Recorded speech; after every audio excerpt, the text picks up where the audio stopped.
Dear fierce friends, I would like to talk about skin tone, melanin, and pigmentation. And some will probably interpret it as a rant. Even myself, I interpret it as a rant because, I make skincare. I advocate for people to take care of their skin all over, not just above the jawline. And sometimes the challenge that I find in my heart is that I see women all day long when I'm in the booth, when I'm at the gym, especially, okay? And people will look at me and they're like, well, where are you from? How old are you? They're like, those are questions that I don't usually answer. I tell people I'm ageless. And then they want to know how old my kids are to try to figure it out. Then I don't tell them that either. And then I have people come up to you and start speaking Spanish. I've been called Ethiopian, Brazilian, um, Filipino, however. So you know what I am? I'm an American. All right, and I'm an American mutt, or what I would call a LBE, which means a little bit of everything. And so I identify as an American woman, and I'm thankful for my skin tone, and I'm thankful for all of the everything that makes me me. And so I love people. I don't look at this because when we get down to it, the skin tone is strictly because of the amount of melanin you have in it and how much pigmentation you have. So, how much pigmentation do you have to be considered black, and how much a lack of pigmentation do you have to be considered white? The issues that divide us overall. So, if you don't like where this is going, scroll, just scroll, because my heart is this, especially to the women and my sisters that are fair skinned, that don't have a lot of pigmentation. And um, I'm just going to be straight, ladies. You all need to be running to see me because melanin is somewhat of your own, your body's protection against UV rays. Okay, if you don't get whatever, you're more than welcome to challenge and look up everything I'm saying.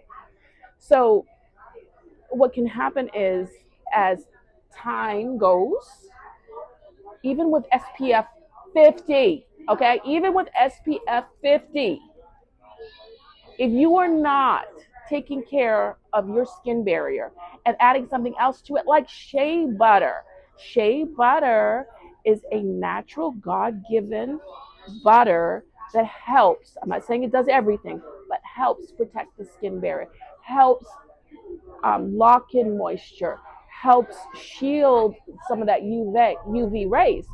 So when you look at women from the continent of Africa, they're in their 90s, no wrinkles, no wrinkles, girls, smooth, shiny, tight pores.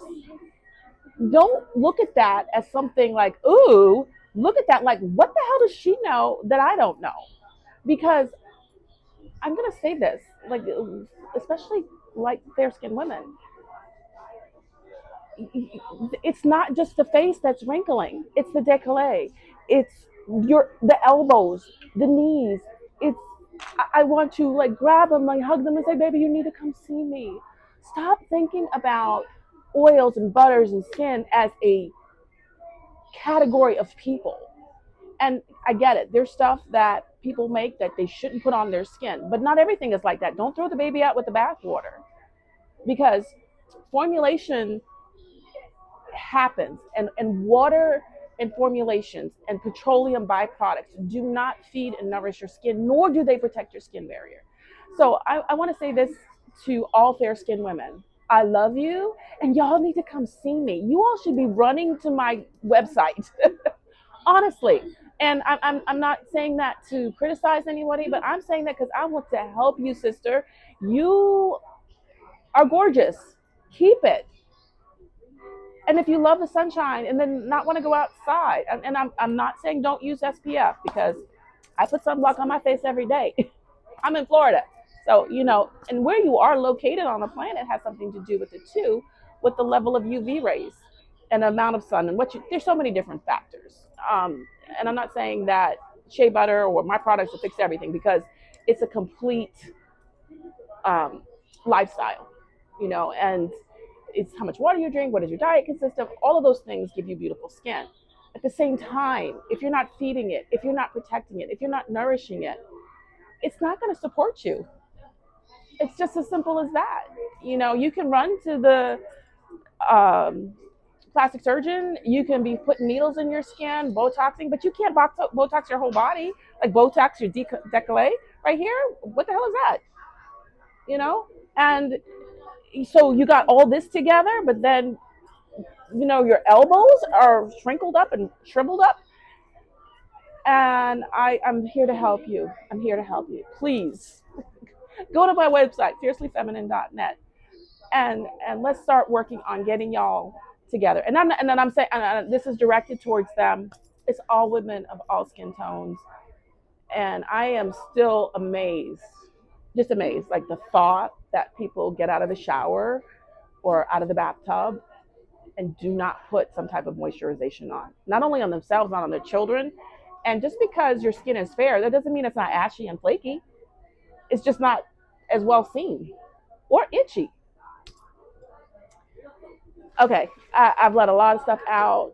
It's all about consciousness, in the sense of we've been programmed to think that certain skin types do this and certain skin types do that. And if I put this on, I don't want to be oily, I don't want to be greasy, and neither do I want to be oily or greasy and mess up my clothes. I mean, that's not a category of people. We can help each other. What do you have that I can learn from? And what does she have that I can learn from? Expand your minds, ladies. Till next time, stay beautiful.